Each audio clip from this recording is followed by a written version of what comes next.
Welcome to the Free Library of Philadelphia.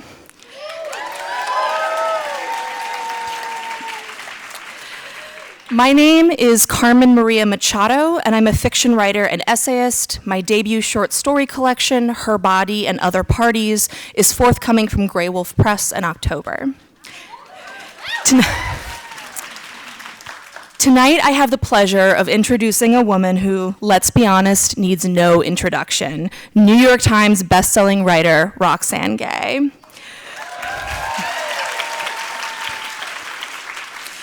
Gay is the author of numerous books, including Bad Feminist, An Untamed State, and the forthcoming memoir, Hunger, as well as co-author of the Worlds of Wakanda series for Marvel.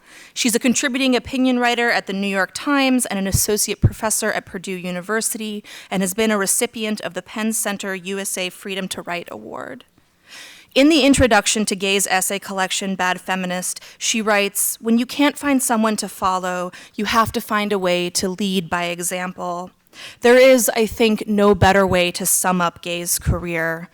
It would be easy to pinpoint a recent shift in the political landscape as the source for today's unrest and uncertainty, but many of us knew long before last November that we were being batted around by a riptide determined to tire us out and drag us under. What made Bad Feminist extraordinary, and what makes all of Roxane Gay's work extraordinary, is not just the insight, humor, boldness, and overall brilliance. It's the fact that despite the accompanying scrutiny and vulnerability, she has made herself an example for us. I find myself gratified, like a deep thirst quenched, when Gay weighs in on the chaos around us. In their review of her newest book, Difficult Women, Booklist described the stories as intimate, deep, wry tales of jaggedly dimensional women. The act of writing women with dimension, women who misbehave, the women who populate her book and to whom it is dedicated, shouldn't be a startlingly political act, but it is, and Gay rises to the challenge. Here, she examines the dark, difficult nuances of women's lives. The stories swerve between ferociously realist and delightfully surrealist, but never lose their edge. Her difficult women navigate desire, sexual violence, racism, queerness, bad relationships, grief. They make their way through a society determined to stub them out like cigarettes. In one of the stories, a woman negotiates marriage and motherhood in a world stripped of the sun. Here, the metaphor of many of these stories is made literal. There was light, and it was snuffed out. And now we will either survive this terrible world, or we won't. But either way, we must make a space for ourselves in the darkness. We are so pleased to have her with us today. Ladies and gentlemen, please join me in welcoming Roxane Gay. Hello, Philadelphia. It is a real pleasure to be here. It's cold. I gotta tell you, I was on the way here, there were people dining outside. And they were like straight up looking like they were in Los Angeles. Like, yeah, it's 80 degrees out. Like, no, it's really not. But Carmen Maria, thank you. That was a glorious introduction, and I'm such a fan of this woman, so can we have a round of applause?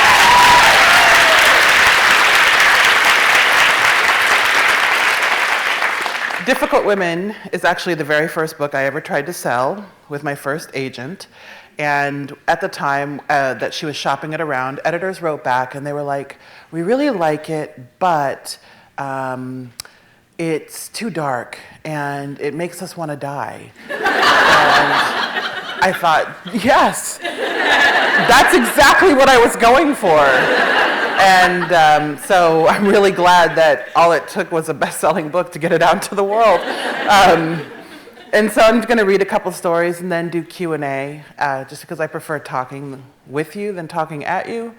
But the first story I'm going to read is a story called Open Marriage. And I wrote it, well, it's funny, interviewers oftentimes ask me, like, where does this story come from? And they want a really profound answer. And I don't have one, because I'm a fiction writer. I'm not like trying to create philosophical texts. And so an interviewer did not believe me when I told him the origination of this story, but I wrote it because I saw an Activia commercial. And as I watched that commercial, I thought, I want to be as happy as Jamie Lee Curtis is right now.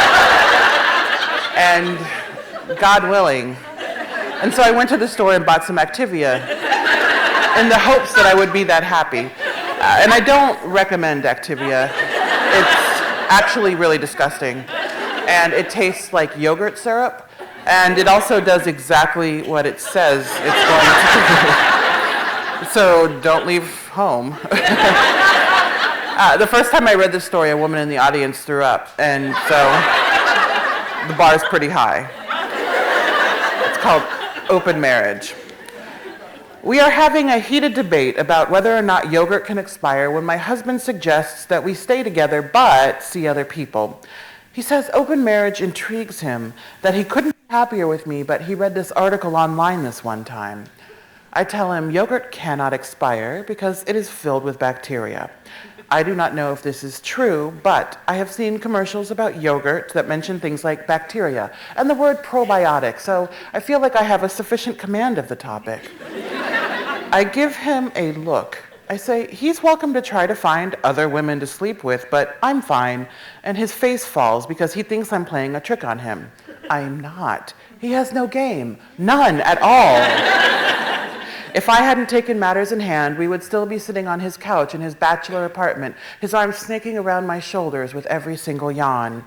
I am not at all worried. He's the kind of man who gets ideas, but is largely unable to follow through on them. As we're talking, he shoves his hands into his jeans. This is something he does often, wearing right through the pockets of most of his pants. He leans against the kitchen counter. He says he wants cultivating an open marriage to be something we do together. I politely decline once more. I say, my love, I am not inclined to open my half of the marriage, which only confuses him further because I'm quick-tempered and what he calls feisty, which means I talk back to him and give him roadhead every once in a while. And I am the first woman who has ever done this in his limited experience, and so it's still something of a novelty, still something that requires terminology. I take a bite of the yogurt that started our scientific debate. It expired more than 4 months ago, but it appears edible.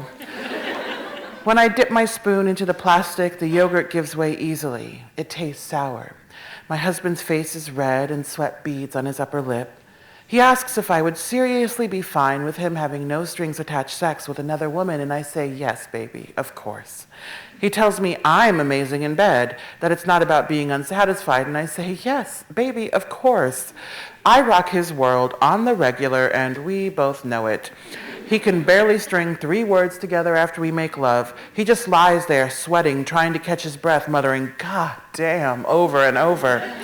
I say, good luck and be safe and don't you break my heart, baby. Don't you break my heart. His eyes widen. I eat the entire container of yogurt, even going so far as to scrape the sides until the container is clean.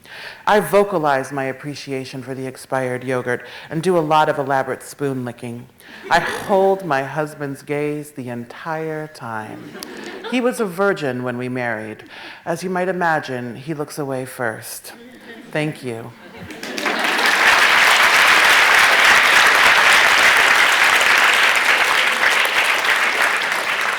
So when your partner comes to you with a suggestion about opening up the relationship and you're like not really into it, just go to the yogurt. So my parents moved to Naples, Florida about 17 years ago, and we're from the Midwest, and so we had no idea what to expect. And when they got down there, we realized that everyone lives in gated communities. It's the most bizarre thing. Even people in shitty neighborhoods have gates, as if they're just keeping all the shitty in. I don't know. But I was obsessed with their neighborhood, and so I wrote a series of vignettes called Florida.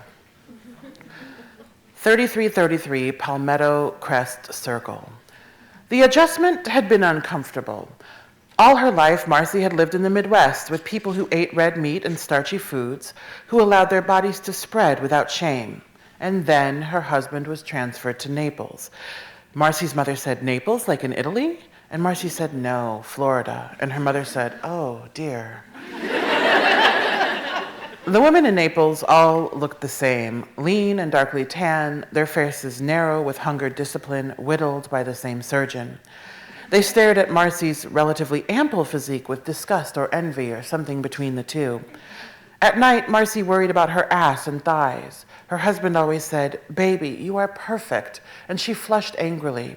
His assurances were so reflexive as to be insulting. In Omaha, they lived in a neighborhood. In Naples, they moved into a gated community, Palmetto Landing, where each estate was blandly unique and sprawling. The first time they drove up to the gatehouse, manned by a white-haired gentleman in polyester, Marcy leaned forward to study the landscaping, tall cypresses encircled by Peruvian lilies looming over the guardhouse. She sighed, said, "This is a bit much." Her husband said, "Baby, people love the illusion of safety and the spectacle of enclosure." They were given bar-coded stickers for their cars. Their community had a country club. They joined because the transfer came with a promotion and a raise. Marcy's husband said it was important to live up to their new station. He mostly wanted to play golf with men whose bellies were fatter than his. In Palmetto Landing, the men's bodies expanded in inverse proportion to those of their wives. Each morning, there was a group fitness class at the clubhouse. Spinning, Zumba, kickboxing, always something different. The instructor was a young, aggressively fit woman, Caridad. The other wives loved to say her name, trilling their R's to show Caridad, "Ellas hablan español." Marcy stood in the back of the studio in sweatpants and an old t-shirt of her husband's, while the women around her perspired in their perfectly coordinated outfits, more fancy than most of Marcy's wardrobe. Marcy enjoyed the pleasant soreness as she drove the 2 blocks home from each class. She liked how, for an hour, there was a precise set of instructions she was meant to follow, a clear sense of direction. The other wives were quietly fascinated by Marcy in that she was a rare species in the wealthy enclave, first wife. Ellen Katz, who lived 3 doors down, often squeezed Marcy's shoulder with her cool, bony hand. She'd say, "We're rooting for you, kid," and offered words of encouragement as Marcy's figure slimmed. Marcy never knew what to say during these moments, but she smiled politely because she understood these people and how they existed only in relation to those around them. 4411 Palmetto Pines Way. At first, news of the brothel was only a rumor. Men would rush into and out of the spa in Palmetto Landing at all hours, often looking harried on the way in and relaxed on the way out. But we had no proof. And then Evelyn Marshall caught her husband getting a blowjob. She was getting a hot stone massage and heard a very familiar groan from the adjacent room. News spread through our small community quickly, but no one alerted the authorities. We felt important having such goings-on in our midst. In the afternoon, the therapists often sit on the large lanai behind the spa in negligées and peignoirs and heavy makeup, smoking and drinking bright-colored fruity drinks, waiting for their next clients. My front balcony looks out onto this lanai where the ladies lounge. They are not as beautiful as you might imagine, but they are interesting and they talk loudly. They never seem to sweat despite the humidity. Their voices are deep and velvety in the way of women who know things. I sit on my balcony most afternoons wearing a pair of dark sunglasses. I hold a book in my lap and pretend to read. One of the women who works at the spa is very tall, the kind of tall in a woman that makes people stare. She has long dark hair she always wears down. She is beautiful, and I love looking at her, how she moves, the anger in her eyes. She caught me staring once, stood up, her robe falling open. She lifted a leg and propped it on the railing and pointed between her thighs, then threw her hands in the air. I did not stop staring. She did not close her legs. I went to see her.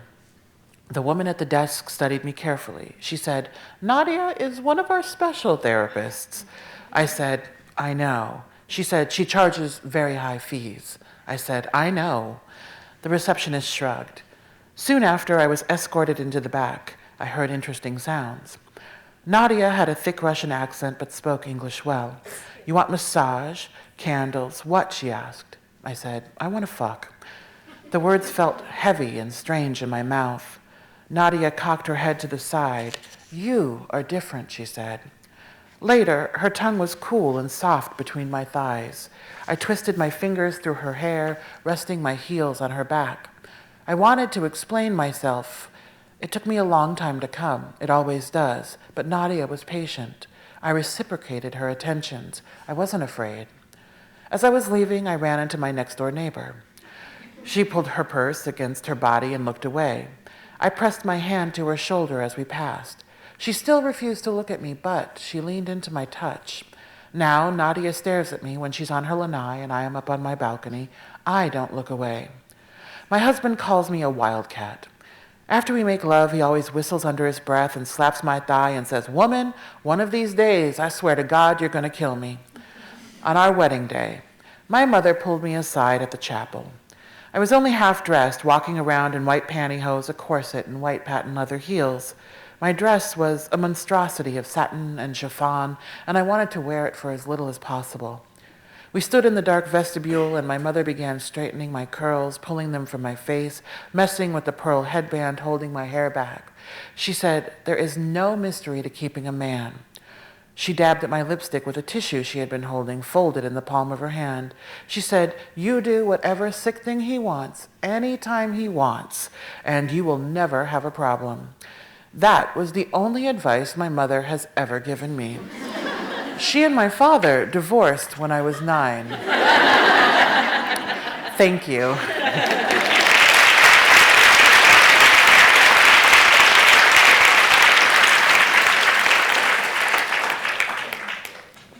So I got my PhD at Michigan Tech, and it's a school in the middle of nowhere. Literally. It's about 10 hours north of Detroit in Michigan's Upper Peninsula. I applied over the internet, and I had been recruited in this really odd way, and they just made an offer I couldn't refuse, and so I was like, yeah, how bad could it be? Now I know.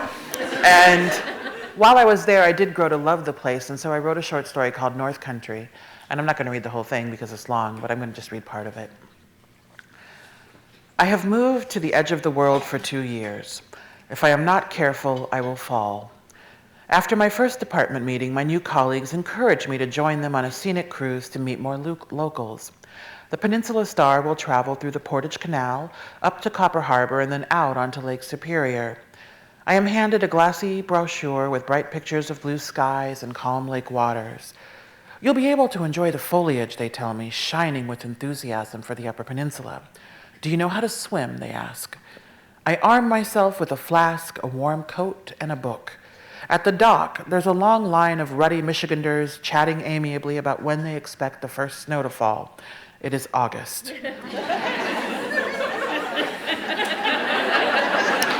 The trauma is still there.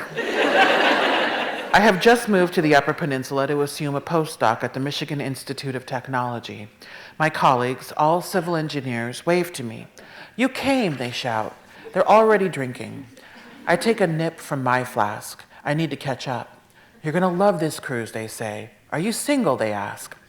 We sit in a cramped booth drinking Rolling Rocks. Every few minutes, one of my colleagues offers up an interesting piece of UP trivia, such as the high number of waterfalls in the area or the 300 inches of snow the place receives annually. After that, I take a long, hard swallow from my flask. I am flanked by a balding, overweight tunnel expert on my right and a dark-skinned hydrologist from India on my left.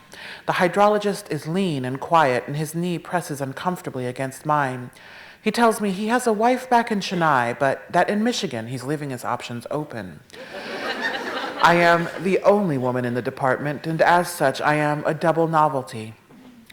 My colleagues continue to buy me drinks, and I continue to accept them until my ears are ringing and my cheeks are flushed. Sweat drips down my back.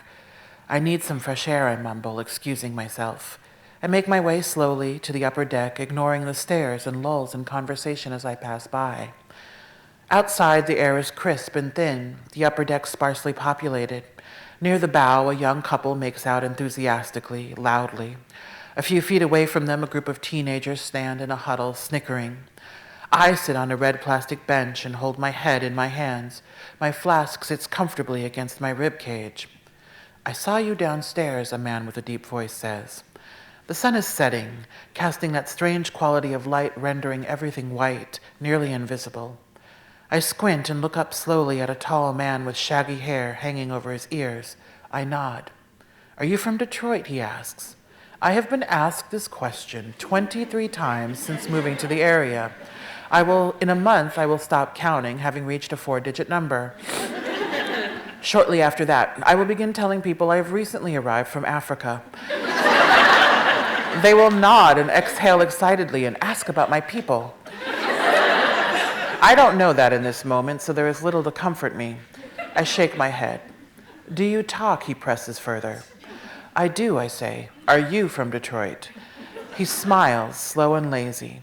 He's handsome in his own way. His skin is tan and weathered, and his eyes are almost as blue-gray as the lake we're cruising on.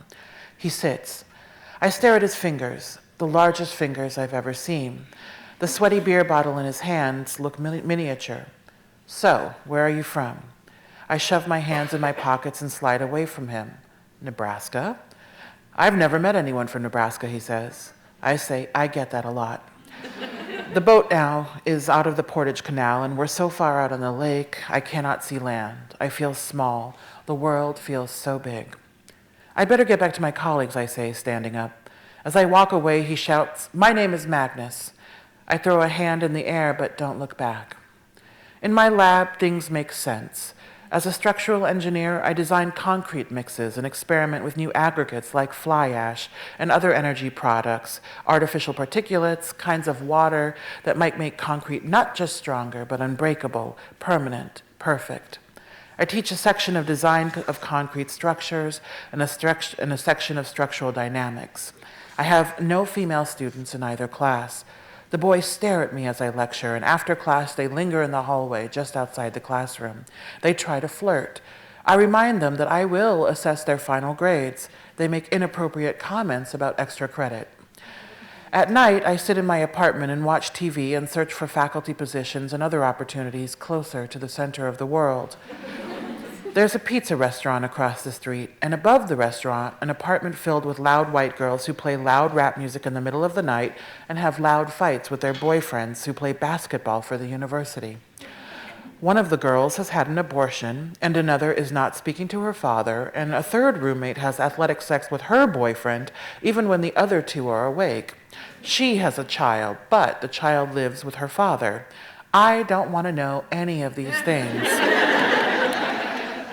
Several unopened boxes are sitting in my new apartment. To unpack those boxes means I will stay. To stay means I will be trapped in this place for 2 years alone. I rented my new home over the phone.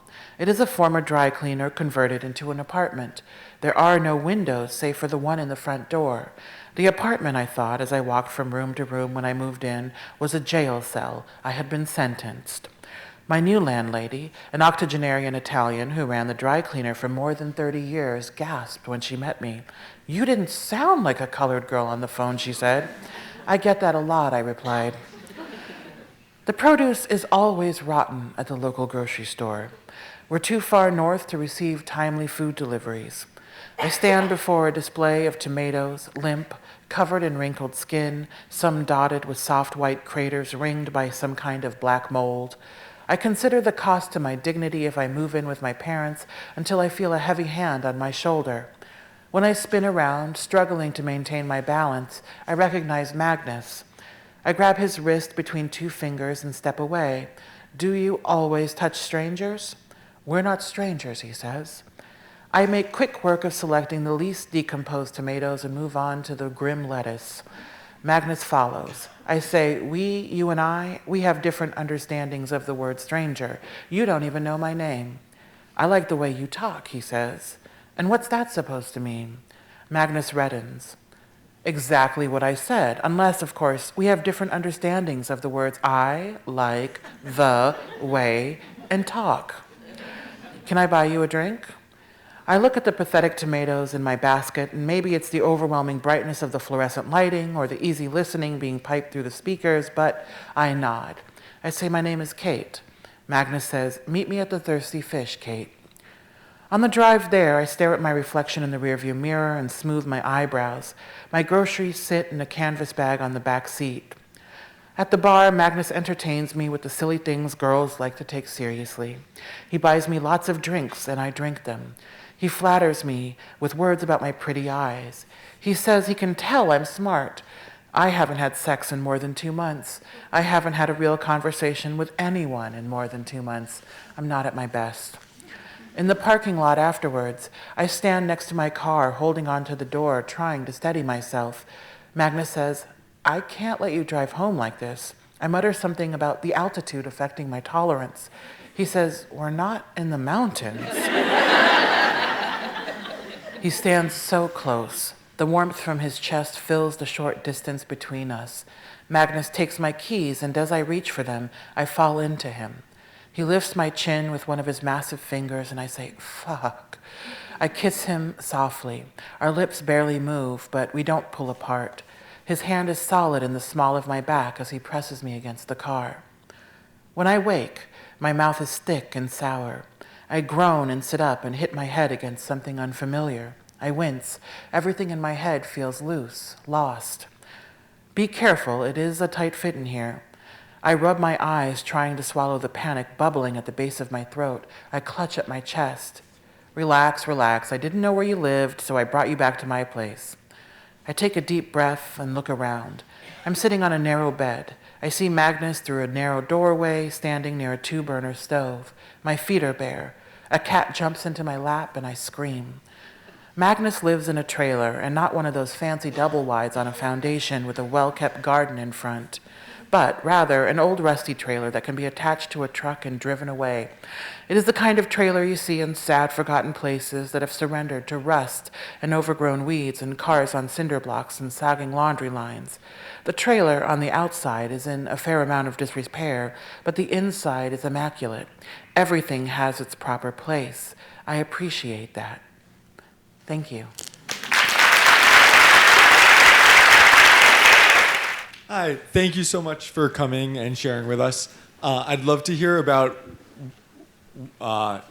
choosing to write in the vignette in like a very condensed story. Like, what is the value of that to you? What does it allow you to do? And what does it make it so that you can't do as well? Yeah, vignettes are a great opportunity to just offer a slice of a story, and to be able to put a lot of slices together worked really well in Florida. Actually, some of the stories in Florida were individual stories in the previous versions, but as my editor and I were looking at the stories we were putting together, she thought there's some connective tissue between a lot of these stories, and so the vignette approach worked really well for Florida, because Florida is a very odd place. And I like Florida, actually, but I wanted to just sort of encapsulate some of the various things that are going on in Florida culture in a way that one long story wouldn't quite get at. And so I decided to go with like 6 or 7 smaller vignettes. Thank you so much for being here. Born and raised in Baltimore, and I really want to hear about how you captured that Baltimore story. Oh, yes. So I have a story called La Negra Blanca, and I wrote that story as a reimagination of Nella Larsen's Passing, which is one of my favorite novels. And so as I was thinking about where to set this story about a woman who people don't realize is a black woman, Baltimore seemed like a really great place because Baltimore has a very interesting and complicated racial history. I really think almost every place does, but Baltimore is very unique. And that's what prompted me to set the story there. Rose? Hello. Hello. I was just going to ask you, who are you reading now that you're crazy about? I'm reading you. Right now I'm really loving, Alyssa Nutting has a novel coming out in July called Made for Love, and I'm just a real fan of her work. She takes some really big chances in her work, and she's fucking fearless in the true sense of the word. Like, she writes about a woman pedophile, and in Made for Love she writes about a tech company guru who wants to implant his wife with something so that he can basically control her. It's all very uncomfortable. And I just love that. I like to be made uncomfortable in my writing. I'm also really enjoying Yagi Yassi and Britt Bennett, who had 2 very good novels come out last year. Yagi Yassi wrote a novel called Homegoing. And it's a novel that looks at slavery, and I thought I had read all the slavery novels I was ever going to read. But this one started in Africa and showed the lives of people before they were traded away. And it was really profound, and she then brings it all the way up to contemporary times. And I just thought that was really, really fascinating. And The Mothers is a story about 2 young women who are both in one way or another motherless. and it's about their friendship and the way that friendship sort of comes together and falls apart over the years. And again, there are some lines in that novel that just take my breath away. My question is, I discovered you when Bad Feminist first came out, and it was a time that I thought was progressing toward quote-unquote good feminism in opposition to what you were saying. What would you add today to that book, knowing where we are after November and everything that has happened, if you were to put that out now? I don't know that I would change much of anything about Bad Feminist. I really feel like it holds up. I feel like a lot of the nonsense we were dealing with 6 years ago, 5 years ago, 3 years ago is the same bullshit we're dealing with now, which is the same bullshit we were dealing with 60 years ago. I would really just be writing, I think, I don't know. I would be writing more about how we need to stop grading feminism and writing entire books on the state of feminism and just start doing the actual work of feminism. I think that when just, which is, with all due respect to the women who are writing these books sort of about the state of feminism, but how many times are we going to rend our garments over like corporate feminism? It exists, fucking whatever. Like nobody, I don't know that it's really, there's a significant population of people who really think that's the be-all to end-all of feminism. And so I really just believe in sort of let's be a little less condescending toward women in particular. But I would just write more about the work of feminism, which is what I'm trying to do with my current nonfiction work, is just sort of like, yeah, feminism is fine. Let's just put it into practice now. Like, let's graduate. You're amazing, and I love all of your work, and I'm really excited to have this moment to say something. But I'm really curious about how, like you just mentioned, you write in a lot of different forms, and I'm curious about how you approach your fiction, if you consider it to be political, and if you do, what does that mean to you, and what sort of responsibility do you feel to utilize that sort of perspective in your fiction? Thank you. I don't sit down to write a story with a political agenda at all. I write fiction because it's my first love, and it's the first thing I ever did, and I just like telling stories. Because of who I am, I think that my political ambitions and ways of seeing the world come through in my fiction, but it's never deliberate. But I absolutely think my fiction writing is political. I think that as a Black woman writing, as someone who comes from people for whom literacy was withheld for so long, writing is always a political act, and I always keep that at the forefront of my mind as I'm writing. So I have two questions, and they're both very quick. One is about your writing. In Difficult Women, there are these beautiful scenes where people receive baths, and I would love for you to speak on that because I just thought they were amazing. And then number two is, I have a second date tomorrow with a stranger. What should I do? Okay. Both very good questions.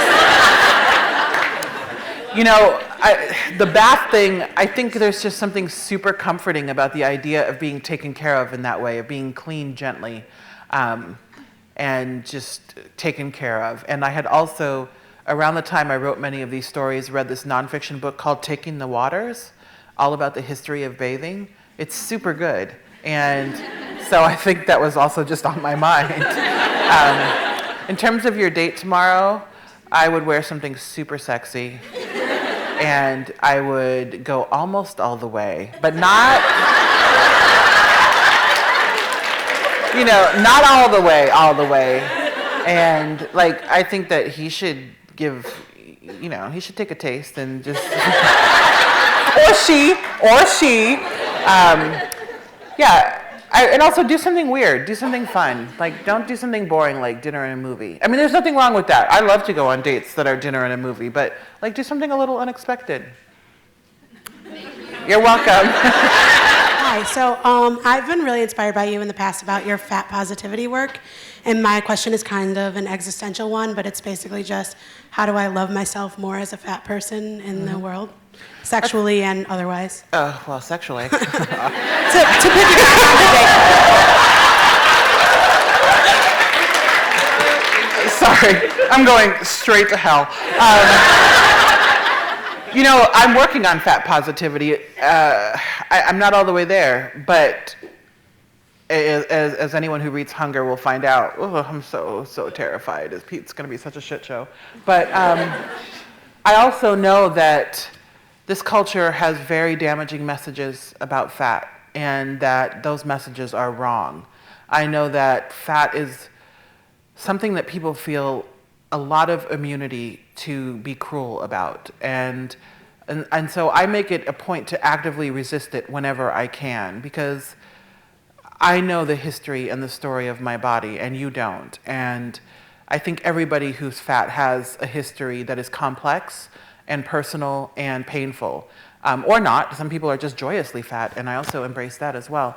But I remember that. I just remember that I became fat at a time when it was the only option for me. Food was the only comfort, and I thought that having a bigger body would make me safer, and I was 12. And so I have a lot of generosity toward myself because of that, because you don't know shit about shit at 12 years old. And it's really hard to undo the kinds of self-protections that you put in place at a very young age. I mean, I'm 42. I'm not really going to change at this point in my life. This is who I am. And so I remember that. In terms of sexually, you need to find good people who will love you right. And that is so much harder than it sounds. It really, really is. And so you have to keep saying no to the scrubs, because there are so many leeches out there. No, it's like there's a whole thing. I could write an entire book about people who love to date fat people because they think they can get away with any old thing and treat you like shit and not be seen with you in public, and then expect you to put out every other minute, and then never think about your satisfaction. And so you really have to work hard to find someone who's going to look at your beautiful body and treat it right and just touch every single inch of it with love. And you will find that person. When I was reading Difficult Women, I kept thinking of the phrase antihero, and it was so great to see women as antiheroes. Like, you're rooting for them even when they're not necessarily making the best moral decisions. Do you feel that's a limiting archetype, or do you think that that gives women more of a chance to be multifaceted in literature and other types of writing? Yeah, I think it's only limited in the hands of a limited writer. Yeah, and so I don't feel limited as a so I look at the women I write, and yeah, I do think of them in many ways as anti-heroes, and because that they're real and they're flawed, and so many people want to strangle my poor women, and I'm just like, get your hands off their lovely necks. There's nothing wrong with them. I think it's a great way for women to be able to be nuanced on the page, and I think that with time and more social progress, we'll get to a place where we don't even need that archetype. But for now, I think it's a good starting point. I have two questions. So you are Dr. Roxane Gay. I am. I'm in a PhD program. Do you have any books that you would suggest for writing academically? So it's kind of lame, but whatever. Second question is, what do you think about the first Black Bachelorette? Are you excited about it? Two good questions, one more important than the other. I have not found a good book about academic writing, and so what I suggest is to read good academic writers. And right now, the writer that I'm recommending to everyone is Tressie McMillan Cottom, who wrote Lower Ed. It is the best academic text I've ever read. It reads as a mainstream text, as it should. It is comprehensible by a range of audiences, and that's really, I think, the gold standard for how we should be writing in academia. So I would start there. In terms of Rachel, I think she's fabulous. And I think it's time for a Black woman to be seen as the object of desire, even though objectification is not good. It's fine. It's fine. Because women are never seen as anything but mothers. And case in point, at the Grammy Awards, fucking Adele, who I love, was like, I want you to be my mommy, Beyonce. Now, when I look at Beyonce, whether she is pregnant or not, I don't think mommy in a sexual way. I mean, in a non-sexual way. I think, I'm like, hey, mommy. And then Faith Hill had the audacity to, she's old enough to be kind of Beyonce's mom, had the audacity to say, I want you to be my mommy too. The most beautiful, outstanding woman in the world, okay? And people want her to be mommy. So yes, we need the Black Bachelorette very, very badly. And it's not gonna solve anything, but it's a step in the direction. I think that ABC's gonna shit the bed with this. I really do. They already shit the bed with that shit show of bringing like some of the contestants onto the end of after the rose ceremony. And by the way, Nick and Vanessa are not together, right? Or Veronica, whatever her name is. The way they were like, oh, it's been really hard, like they were coal mining their love together.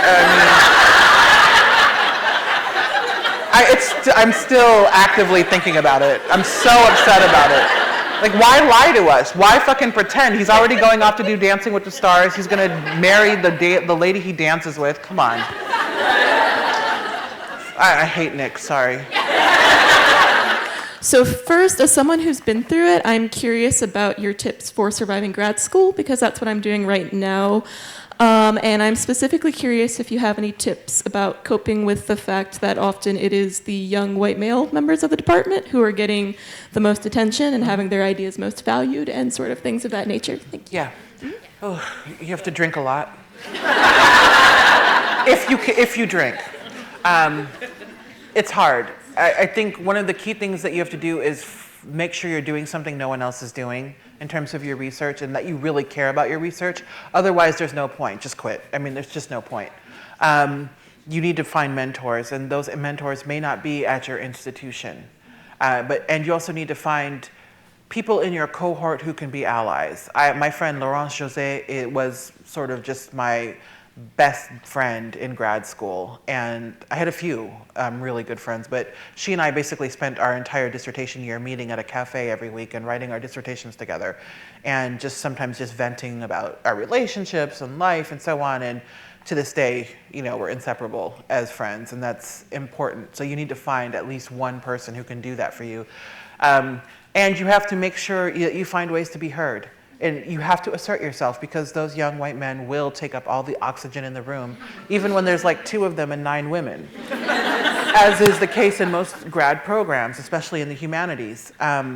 So you have to find ways to assert yourself and call your faculty members on not giving your work the attention it deserves when they're not doing it, in ways that recognize the realities of being in a program and needing to get through it. You have to pick your battles, and some faculty members are easier to work with and to critique than others, and you'll know who those people are.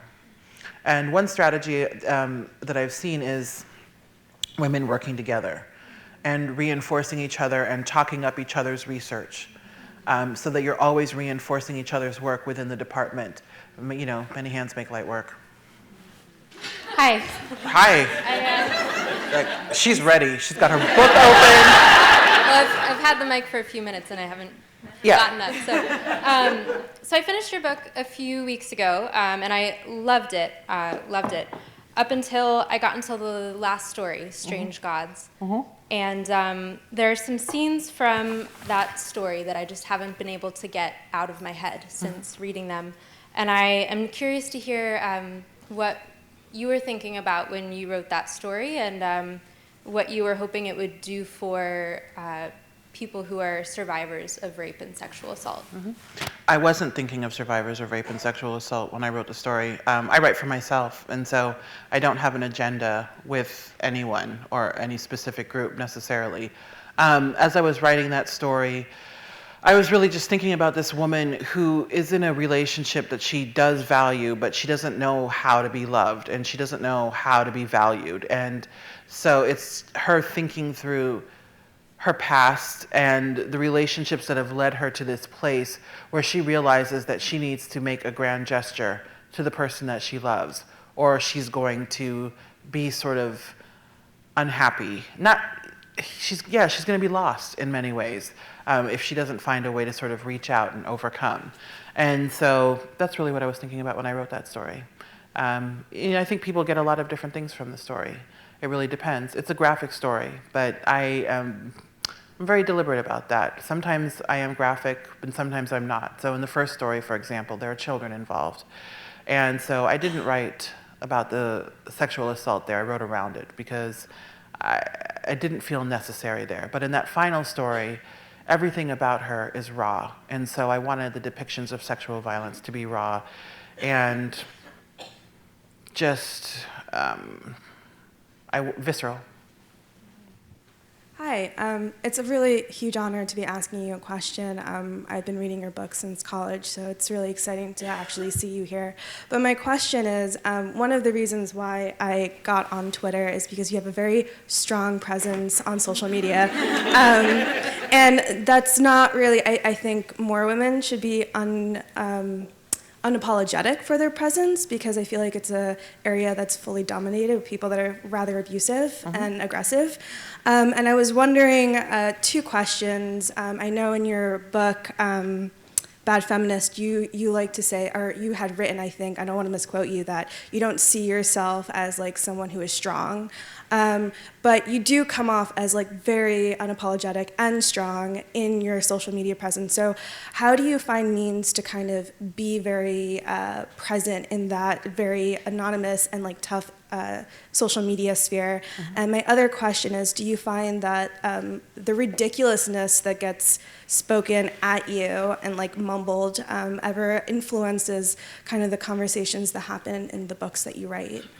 Yeah, I think that it's very easy to project confidence and strength from behind a computer screen. Honestly, I'm very shy and I'm very quiet in my actual life, and so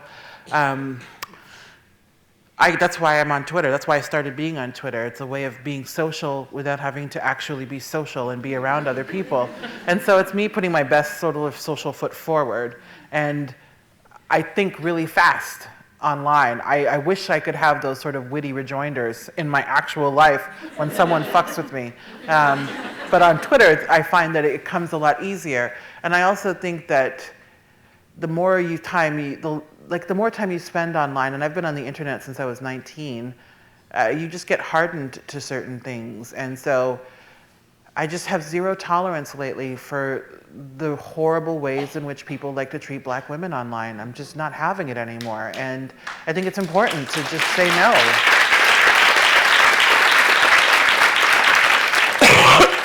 In terms of your second question, yes and no. I definitely find myself sometimes hesitating to write about certain topics because I don't want to deal with the internet and its response. And so last year I actually didn't write about Hillary Clinton. And I do regret that now.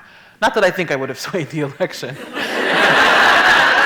I'm not delusional. But I do feel like more people needed to stand up and vocalize their support. And I was. And I was open about supporting her. I was very open about it on Twitter. But I should have written something. But I didn't, because I knew what the harassment was going to be. I just knew, and I didn't have the time for it or the energy, because I have a life and a job. I don't have a life, I have a job. And so, yeah. I am a fan of podcasts, and I really enjoyed your contribution to This American Life's episode, Tell Me I'm Fat. Oh, yeah. But one thing I noticed with that is they only spoke to women. And Lindy West was on there as well, and Elna Baker. And it really changed how I thought about fat positivity for both genders and women specifically. But I was wondering if that was ever talked about when you were working or with Ira Glass, and how that experience was, and if it was ever addressed that, like, why are we only talking to women, like, not and not just men? I think we were, it's partly because they knew who they wanted to talk to, partly because women are disproportionately affected by body image. It's much easier to be a fat man than it is a fat woman. And so if you only have 3 guests, no, men don't get 33% of the time, when they are 10% of the people that are dealing with weight issues. I really just think it's also realistically who they knew and who they could get in time. There are not a lot of men out there doing fat positivity work either, for whatever reason, because they don't need to. Honestly, I think that's a lot of it. The experience was really shitty, I'll be honest. I thought Ira Glass, who's a very smart guy, asked really stupid questions. And He had no idea how to talk to a fat person, which was shocking because he's worked with Lindy before.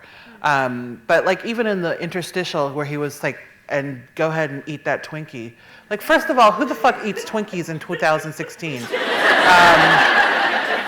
But it was just the laziest fucking stereotype about fat people, and there was no sense of self-reflection. He really thought he was being clever. And that kind of was the entire tone of our conversation. I felt was really antagonistic, and they got the best parts that they could cobble together. I was aggravated. I was really aggravated throughout the interview because he was just asking things that I just thought were so insulting and so basic. Like, did you not read a book before you did this? So, with all due respect to This American Life, I thought that was, my part was not pleasant. This is absolutely awesome. Thank you. I just want to ask, now that you're doing work or helping with the Wakanda universe, do you feel like because of that, your work will end up stepping into a brand new dimension? Yeah, writing for Marvel has definitely been an adventure, and storytelling is storytelling, which is the one thing I found, because I was really intimidated and nervous about whether or not I would be able to write a comic. But I found that it did come. But I find myself, especially in my fiction now, thinking more carefully in terms of scene and what I'm doing with my characters. I absolutely have grown as a writer because of this experience, and I do hope I get to write more comics in the future. Absolutely.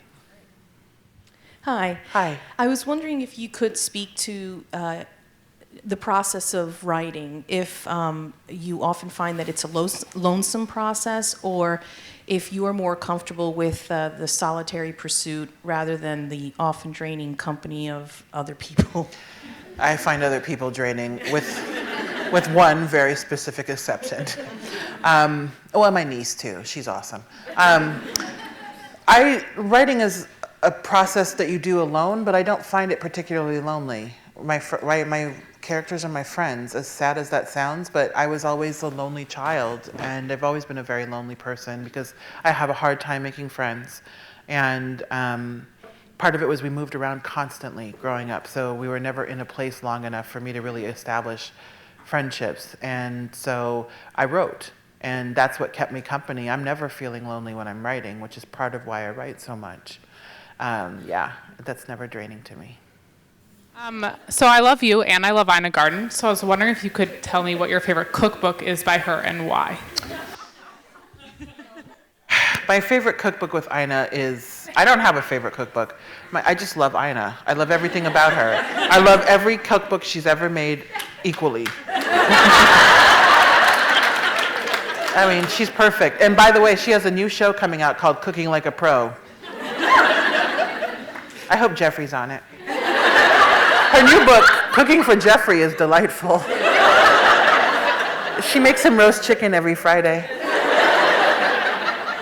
She gets her shirts custom made. Sorry, it's like diarrhea. Her hair's glossy. Hi. Hi. First of all, thank you so much for being here. This has been an awesome experience.